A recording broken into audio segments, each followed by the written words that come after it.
भीष्म पर्व अध्याय 54।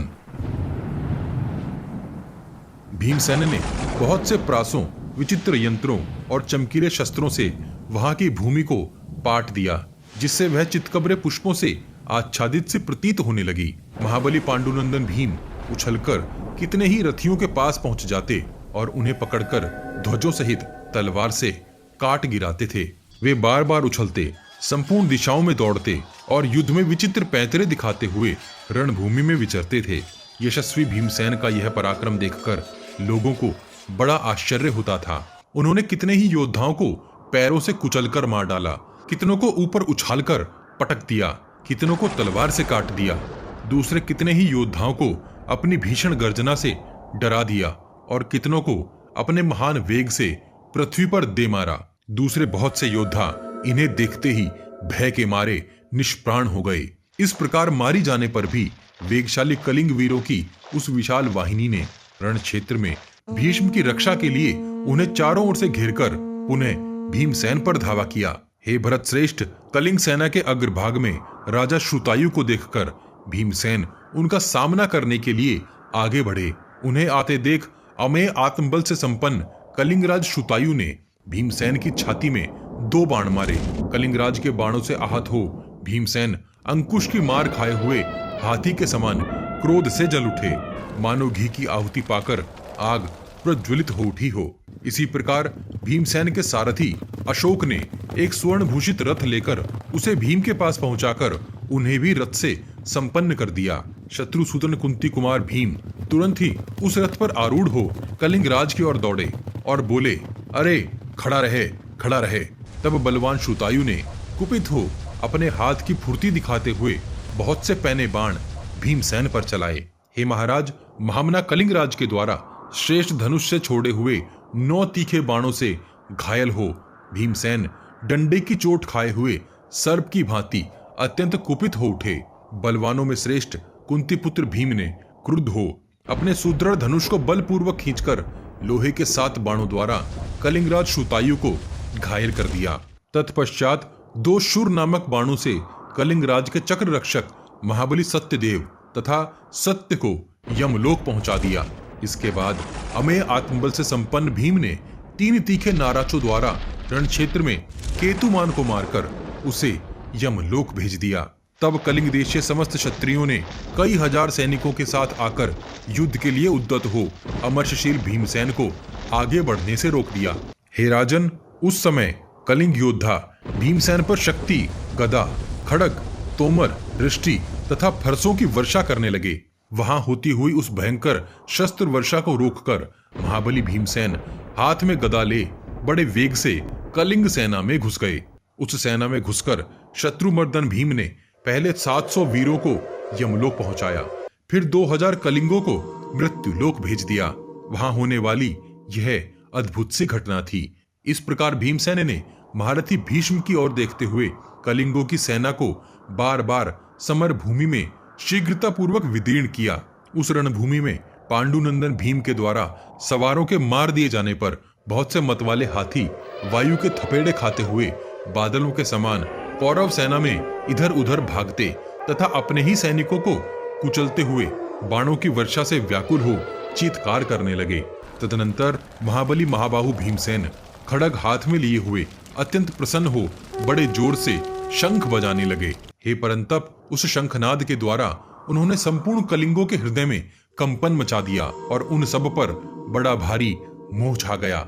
हे राजन, उस सम्रांगण में गजराज के समान अनेक मार्गों पर विचरते और इधर उधर दौड़ते हुए भीमसेन के भय से समस्त सैनिक और वाहन थर थर कांपने लगते थे। उनके बार बार उछलने से सब पर मोह छा जाता था।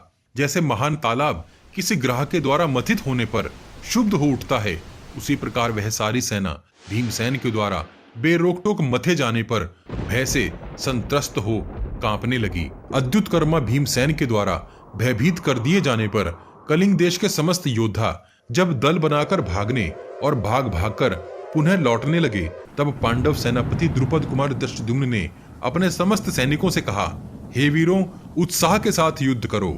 सेनापति की बात सुनकर शिखंडी आदि महारथी प्रहार कुशल रथियों की सेनाओं के साथ भीमसेन का ही अनुसरण करने लगे।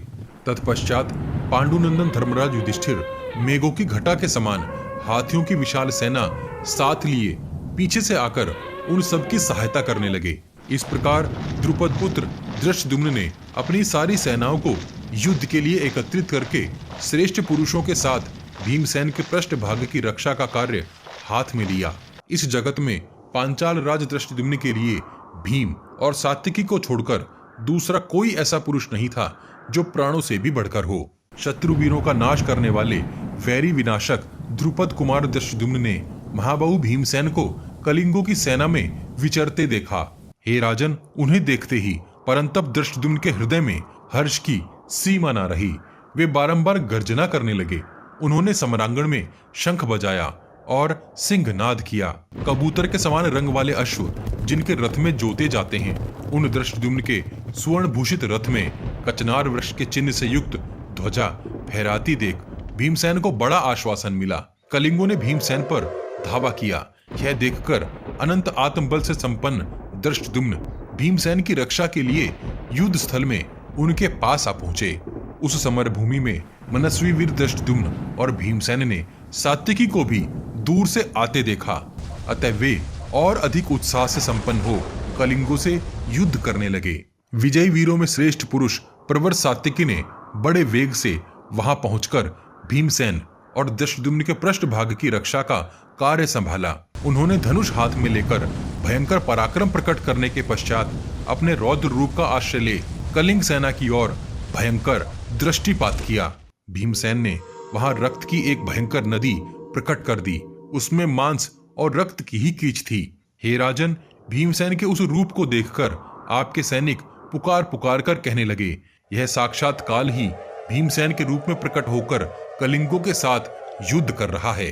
तदनंतर शांतनु नंदन भीष्म रणभूमि में उस कोलाहल को सुनकर अपनी सेना को सब ओर से व्यूहबद्ध करके तुरंत ही भीमसेन के पास आए। सात्विकी, भीमसेन तथा द्रुपद कुमार धृष्टद्युम्न ने एक साथ ही धावा किया। उन सब लोगों ने रण क्षेत्र में गंगानंदन भीष्म को वेगपूर्वक घेरकर 3-3 भयंकर बाणों द्वारा उन्हें यथाशक्ति पीड़ा पहुंचाई। उस समय आपके पितृतुल्य भीष्म ने वहां युद्ध के लिए प्रयत्न करने वाले उन सभी महाधनुर्धर योद्धाओं को सीधे जाने वाले 3-3 बाणों से बींधकर अपना बदला चुकाया। तदनंतर सहस्त्रों बाणों की वर्षा करके उन तीनों महारथियों को रोककर भीमसेन के अश्वों को भीष्म ने अपने बाणों से मार डाला। अश्वों के मारे जाने पर उसी रथ पर खड़े हुए प्रतापी भीमसेन ने भीष्म जी के रथ पर बड़े वेग से शक्ति चलाई। वह शक्ति अभी पास तक पहुंची ही न थी कि आपके पितृतुल्य भीष्म ने समर भूमि में उसके 3 टुकड़े कर डाले और वह भूतल पर बिखर गई। हे नरश्रेष्ठ, तब बलवान भीमसेन पूर्णतः लोहे की बनी हुई भारी गदा हाथ में लेकर तुरंत उस रथ से कूद पड़े। इधर सात्विकी ने भी भीमसेन का प्रिय करने की इच्छा से भीष्म के सारथी को तुरंत ही अपने सहायकों द्वारा मार गिराया। रथियों में श्रेष्ठ भीष्म सारथी के मारे जाने पर हवा के समान भागने वाले अश्वों के द्वारा रणभूमि से बाहर कर दिए गए। हे राजन, महान व्रतधारी भीष्म के रणभूमि से हट जाने पर वे घास फूस के ढेर में लगी हुई आग के समान अपने तेज से प्रज्वलित हो रहे थे। हे भरत श्रेष्ठ, भीमसेन संपूर्ण कलिंगों का संहार करके सेना के मध्य भाग में ही खड़े रहे, परंतु आपके सैनिकों में से कोई भी उनके पास जाने का साहस न कर सका। तत्पश्चात रथियों में श्रेष्ठ धृष्टद्युम्न यशस्वी भीमसेन को अपने रथ पर चढ़ाकर सैनिकों के देखते देखते अपने दल में ले गए। हे भरत श्रेष्ठ, वहां पांचालों तथा मत्स्य देशीय नरेशों से प्रशंसित हो भीमसेन धृष्टद्युम्न और सात्विकी को भुजाओं में भरकर दोनों ओर से प्रसन्नता पूर्वक मिले। उस समय सत्य पराक्रमी यदुकुल सिंह सात्विकी ने धृष्टद्युम्न के सामने ही भीमसेन का हर्ष बढ़ाते हुए उनसे इस प्रकार कहा, हे वीरवर, बड़े सौभाग्य की बात है कि कलिंगराज भानुमान, राजकुमार केतुमान, कलिंग वीर शुक्रदेव तथा अन्य बहुसंख्यक कलिंग सैनिक आपके द्वारा युद्ध में मारे गए। आपने अकेले ही अपनी भुजाओं के बल और पराक्रम से कलिंगों के उस महान व्यूह को रौंदकर मिट्टी में मिला दिया, जिसमें बहुत से हाथी, अश्व और रथ भरे हुए थे। उनके अधिकांश सैनिक संसार के महान पुरुषों में गिने जाने योग्य थे।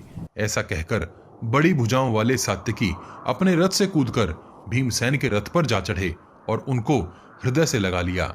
हे राजन, तत्पश्चात क्रोध में भरे हुए महारथी सात्यकी ने पुनः अपने रथ पर बैठकर भीमसेन का बल बढ़ाते हुए आपके सैनिकों का संहार आरंभ किया। भीष्म पर्व का अध्याय 54 यहीं समाप्त होता है। अगले अध्याय में जानेंगे कि आगे किस प्रकार अभिमन्यु और अर्जुन ने अपना अद्भुत पराक्रम प्रकट किया। इस विशाल ग्रंथ महाभारत को शीघ्रता से समेटने के लिए हम ग्राफिक्स के साथ पॉडकास्ट का सहारा भी ले रहे हैं, ताकि आप तक कुछ जल्दी से महाभारत का सही रूप पहुंचाया जा सके। आपको हमारा प्रयास कैसा लग रहा है? कृपया कमेंट बॉक्स में कमेंट करके हमें जरूर बताइए। पिछले सभी भाग आपको हमारे चैनल के पेज पर और इस वीडियो के डिस्क्रिप्शन बॉक्स में भी मिल जाएंगे। हम हर सीरीज की एक प्लेलिस्ट भी बनाते हैं। उम्मीद है आप हमारी वीडियोस अपने उन दोस्तों को शेयर जरूर करते होंगे जो महाभारत का सही रूप समझना और जानना चाहते हैं। आपके हर शेयर से हमारा मनोबल बढ़ता है।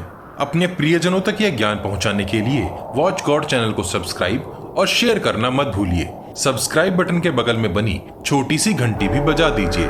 जय श्री कृष्ण। हर हर महादेव।